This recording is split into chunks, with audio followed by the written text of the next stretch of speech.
For more, welcoming in CBS Sports NFL analyst Emory Hunt. Emily, let's start right there with that one. What a finish in that game. Some situational football for the Bears and the Chiefs here. A great opportunity, too, for some of these young guys trying to make a roster. Shout out to Jade Walker out of Texas A&M by way of Grand Valley State and what he was able to do. These are what the preseason games are for. Guys going out there trying to make plays. And he was someone that I was high on coming out of the draft. My number 3 ex-wide receiver sacrifices himself for the catch. Was one of my big parts of his scouting report. And you saw right there on that touchdown play, making plays by another guy who made plays in the preseason, and Tyson Bagent, who now has a new contract with the Bears. Absolutely. New contract for Bagent with the Bears. But let's also talk about the Bears starting quarterback, Caleb Williams. We saw him again tonight going against a lot of starters. The first preseason action we've seen from him against the starters. What have we learned about Caleb in his second season as an NFL starting quarterback? We're starting to see him play a little bit calmer in the pocket, Madeline, more so than we saw last year. I felt like every play last year was more like a blitz, but once Ben Johnson got there and he started to settle in, it started to be a little bit more deliberate in the pocket, more assertive and staying within the pocket and staying on script. A lot of the passes are coming out quick, they're coming out accurate, they're coming out decisive, and we're seeing a much better play from him overall. And it just gives you a lot of optimism and confidence going into the season, because we saw DeAndre Swift back there. We know the run game is going to be where it needs to be. And he has legitimately 4 or 5 passing options that's going to be at his disposal in the regular offense. So I like what I saw from Caleb Williams so far this preseason. I'm excited to see what I will see from him come regular season time. Absolutely, and a great opportunity again to be going against starters in the preseason. Speaking of going against starters, the Kansas City Chiefs getting their ones a lot of run. They opened their season on the Friday night of week 1 in Sao Paulo. Chiefs are clearly in their dynasty era right now, despite the fact that they lost pretty significantly to the Eagles in the Super Bowl last year. They did address a lot of needs in this offseason. What did you see from Kansas City this preseason, or perhaps Friday night, that kind of assures you that they are going to be a team that remains atop the AFC? Well, we saw big plays from Patrick Mahomes going downfield, and I thought that was something that we hadn't really seen in a while from Kansas City. And everyone still remembers that Rams-Chiefs game where they scored 1 billion points each, and they were looking for that Chiefs team again. Well, again, it's preseason, but we're seeing this team look like that in terms of how they're pushing the ball vertically down the field. Travis Kelce was able to lose some weight and came back looking svelte and looking younger in his receiving ability. And we also saw them now add some more weapons on the perimeter.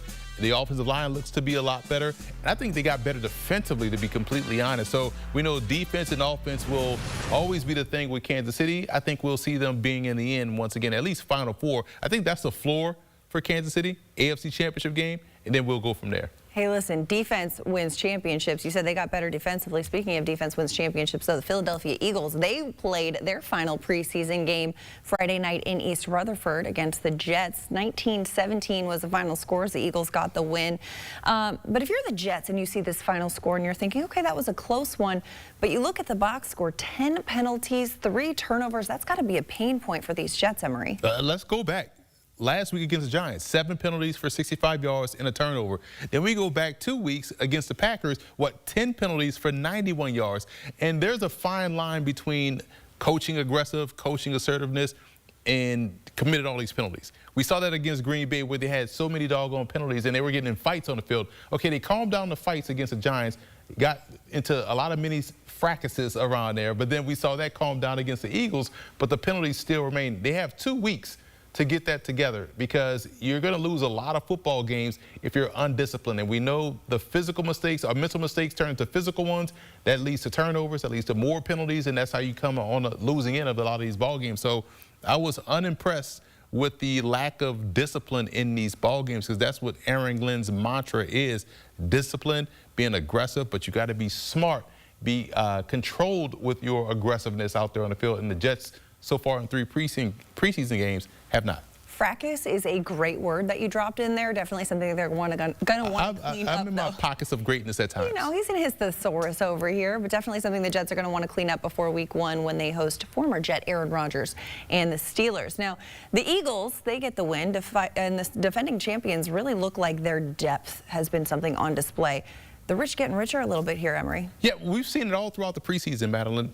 Quarterback Tanner McKee was out there throwing the football really well. Then you have Jeremiah Trotter, who's looking like Jeremiah Trotter Jr. I'm sorry, Philadelphia Eagles fan. His dad was an outstanding player for the Eagles, but definitely have to put the junior in there. He was tremendous so far in preseason. Joe Evans had himself a really good game as well. You also think about Montrell Johnson and Shunderick Powell, two outstanding tailbacks. Johnson from Florida by way of University of Louisiana. I was going to get one of those in there tonight. And Shunderick Powell from Central Arkansas, a small guy but plays faster than what his size is. And Darius Cooper started this whole thing off with how well he played in that first preseason game out there catching passes and catching touchdowns. So their depth is tremendous.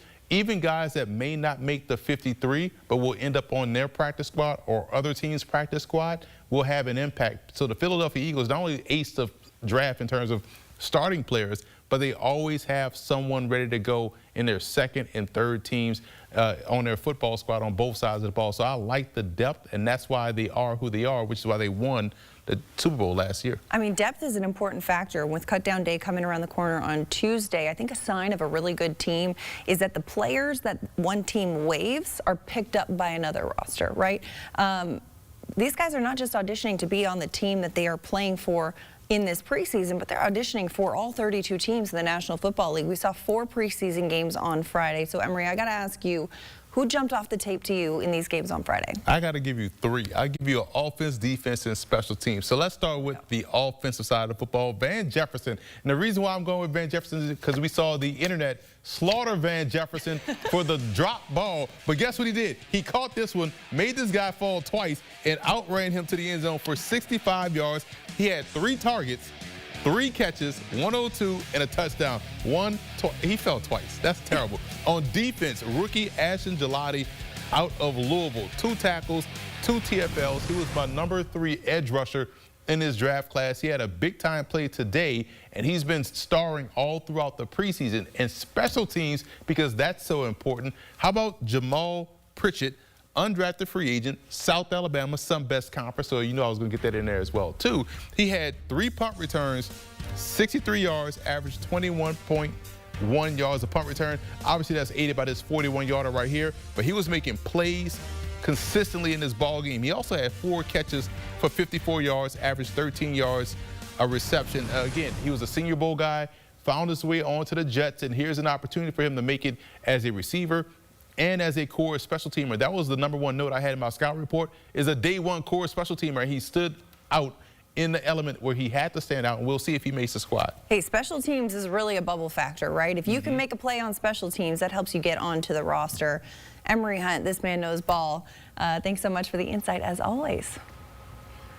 As the preseason winds down, we've got one more day of preseason action Saturday. There are 10 preseason games before, again, cut-down day comes around the corner on Tuesday when rosters are pared down to 53. A lot of questions to be answered, including Ravens Commanders. Who's QB2 in that one? We've got Colts Bengals, Rams Browns, Broncos Saints, another quarterback competition as well.